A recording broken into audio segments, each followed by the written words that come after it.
कौन कौन उठता है 5 बजे?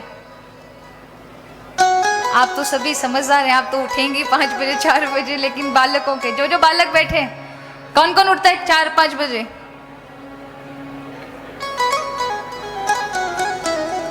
ये भाई लोग बैठे हैं, इनमें से कोई उठता है? आप उठते 5 बजे? बहुत अच्छा। देखिए, ब्रह्म मुहूर्त का जो ब्रह्म मुहूर्त कहा जाता है, ध्यान दीजिएगा मेरी बात पर, क्यों कहा जाता है?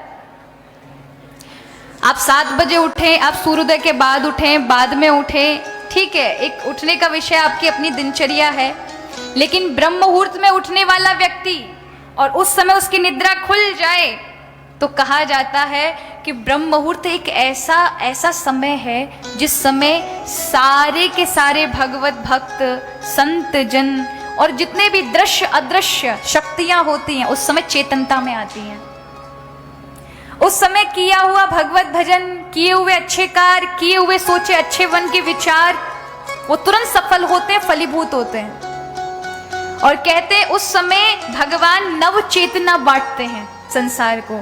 जो ब्रह्म मुहूर्त में उठता है और ब्रह्म मुहूर्त में उठकर भगवत कार्य में, अच्छे सत्कार्यों में विचार करता है, मनन करता है, भगवत नाम लेता है, उसके जीवन में कभी व्याधि नहीं आ सकती।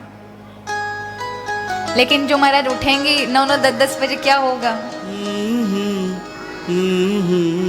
सूर्य भगवान जो प्रकाश के देवता है ना, वो नव चेतना देने के लिए प्रथम वेला में उपस्थित होते हैं और हम खाट पर पड़े रहते हैं, बेड पर चद्दर टांग करके।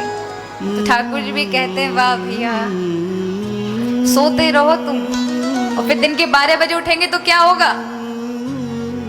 वो जो चेतनता थी, वो चेतनता ऊर्जा आपको मिल नहीं पाएगी। ठीक है, आप कार्य करेंगे, हो सकता है बहुत सारे अच्छे अच्छे कार्य कर लें, लेकिन आपको एक उमंग नहीं होगी, एक उछाव नहीं होगा जीवन में। इसलिए ब्रह्म मुहूर्त कोई साधारण नहीं है, इसी में संत ऋषि जागते हैं, इसी में ही भगवत भक्त जागते हैं, इसी में ही अच्छे दान पुण्य सत्कर्म किए जाते हैं। जो कहते ब्रह्म मुहूर्त में उठकर भगवत भजन करता है, बालक पढ़ते हैं ब्रह्म मुहूर्त के अंदर, वो विद्या को प्राप्त कर लेते हैं। इसलिए 3 बजे से 4 बजे के बीच में, 5 बजे के बीच में अवश्य बालकों को अध्ययन करना चाहिए।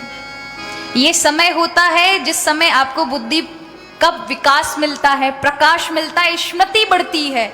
और उस समय अगर आप सो रहे होंगे ना, तो ज्यादा दिन नहीं बुद्धू बन जाओगे महाराज। यही समय है कि इस समय अगर आप पढ़ेंगे, अध्ययन करेंगे, भगवत भजन करेंगे, तो जो आप अपने मन में किसी भी प्रकार का भाव बनाकर रखें, वो तुरंत उसमें सफल हो जाएंगे। इस दुनिया में कोई भी कार्य असफल नहीं हो सकता, लेकिन आपका किया हुआ नियम, याद रखिए भगवान को नियम बड़ा प्रिय है। कभी कभी क्या होता है, पूर्व में हम जब बालक थे तो नियम नहीं थे हमारे, अब हमारे नियम हो गए तो अब बहुत सारी चीजें देखनी पड़ती हैं। तो कई बार लोग रूठ जाते हैं, उनको लगता है कि पहले तो ऐसे ही कभी भी आ जाते थे, कभी भी कमरे में आ जाते थे तो उनको ऐसे मिल जाते थे, लेकिन अब क्या है, अब थोड़े से नियम होने की वजह से थोड़ा समय